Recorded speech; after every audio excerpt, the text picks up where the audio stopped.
They told me I was too old for TikTok. Imagine that, my own grandchildren laughing at me, telling me I should stick to knitting. Well, today, I sit here with more followers than they'll ever dream of, and a bank account I never thought I'd see in this lifetime. But it didn't start with laughter. It started with heartbreak. My name is Rose, but online, everyone knows me as Grandma Rose. I'm 72 years old, and for most of my life, I was invisible.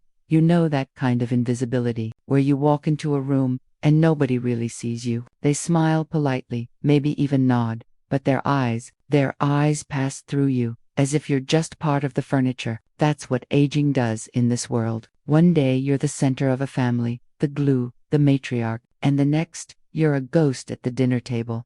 I wasn't always like this. I used to be somebody. I raised 3 children. I worked 2 jobs. I was the woman who stayed up until 2 a.m. sewing Halloween costumes because store-bought wasn't in the budget. I was the mother who taped together science projects with nothing but duct tape and faith.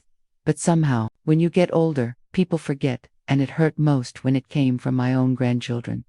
I remember the day it started. It was a Sunday afternoon. The house smelled like roast chicken, my specialty, the kind they used to beg me to make when they were little. My grandkids were sprawled out in the living room, phones in their hands, faces lit up by screens, laughing at something I couldn't hear. I asked, "What's so funny?" They barely looked up. "Just TikTok, Grandma Rose." I didn't know much about it. To me, it was just another silly app, but I wanted to connect with them. So I said, "Maybe you can show me how it works."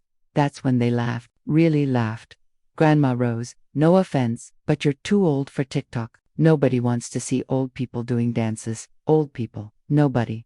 The words stung more than I let on. I chuckled. I pretended it didn't bother me, but inside, something cracked. Because here's the truth. I was already feeling useless, already feeling like I had nothing left to give, and that little comment, it confirmed my worst fear, that maybe I didn't matter anymore. And let me pause here for just a moment, because if you've ever been told you're too old, or too late, or not enough, please keep listening. My story isn't just about TikTok. It's about proving them wrong, proving myself wrong, and discovering something I never knew was possible. That night, I couldn't sleep. I kept hearing their laughter in my head. Too old.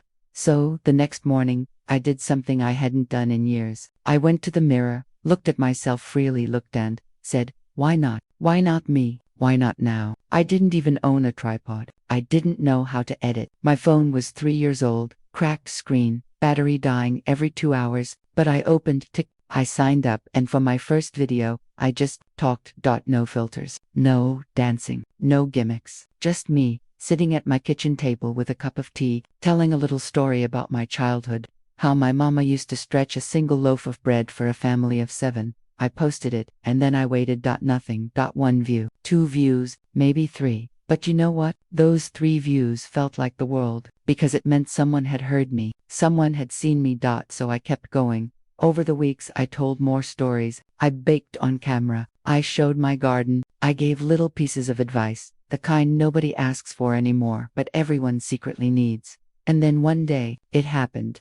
I told a story about how I fell in love with my late husband, Harold, back in 1968, how he showed up at my door in a rainstorm with a single red carnation because roses were too expensive. I told it with tears in my eyes, laughter in my voice.